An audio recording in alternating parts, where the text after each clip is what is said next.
One developer just solved 14 previously open math problems using 20 ChatGPT accounts running in parallel. Not a research lab, not a university. One guy on a weekend project, self-funded.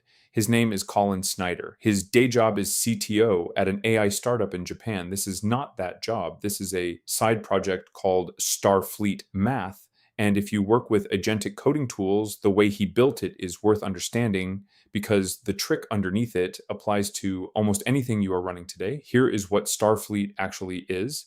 It is a Mac desktop app that controls up to 20 custom agentic harnesses, which Snyder calls starships, running in parallel. Each starship gets its own GPT 5.6 instance on a dedicated 60 vCPU server. Each one has access to burst compute up to 2,000 virtual CPUs for search programs that shard into thousands of independent jobs, H100 GPU bursts for parallel search, and what is likely the largest searchable corpus of Lean 4 math premises that exists, indexed with Gemini embeddings in a vector database.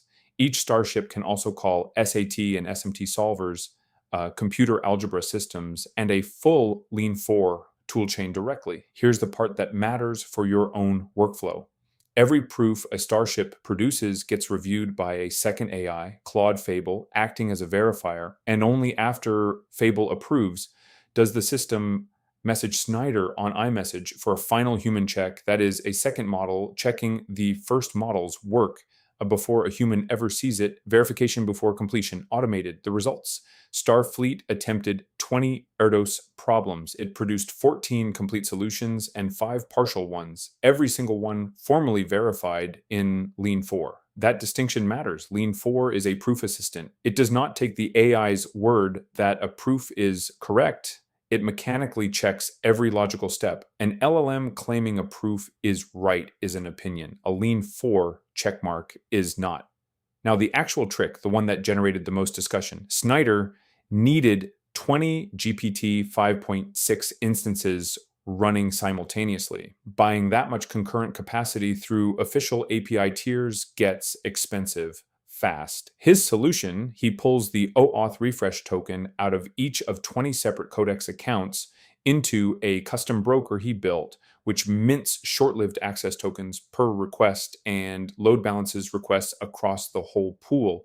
20 consumer subscriptions stitched into one parallel compute cluster. Whether that holds up under any given provider's terms of service is a real question, and one worth asking before you copy the pattern. But the underlying idea that concurrency limits are often a per account ceiling, not a hard technical one, is exactly the kind of thing worth knowing if you are running your own agent fleets and hitting a wall you assumed was fixed. Here is the part I did not expect.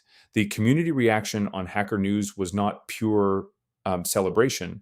Multiple commenters pointed out that while the Lean 4 proofs are mechanically verified and therefore genuinely correct, the written explanations Fable generated to accompany them are hard to actually read. One commenter compared it directly to how Claude has been writing lately. Technically dense, short on the connective explanation a human mathematician would want, correct but not communicative. The proof is real. The write-up is where the AI still falls short. So what do you take from this if you build with agentic tools yourself? First, verification chains work. A second model checking the first with a human as the final gate is a pattern you can copy at any scale, not just 20 parallel math solvers. Second, check where your actual bottleneck is before you assume you need more budget. Snyder's bottleneck was concurrent account capacity, and he solved it with infrastructure, not a bigger bill. Third, a technically correct output and a genuinely useful output are not the same thing yet.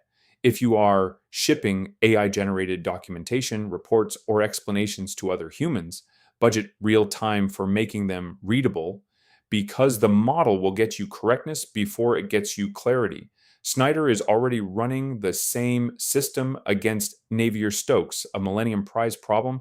He says he is making real progress. P versus NP, in his words, is going to have to wait for GPT-7. Try 11 Labs, the AI voice in this video, https://try11labs.io, I RD MBO.Y Chi P2. This video contains affiliate links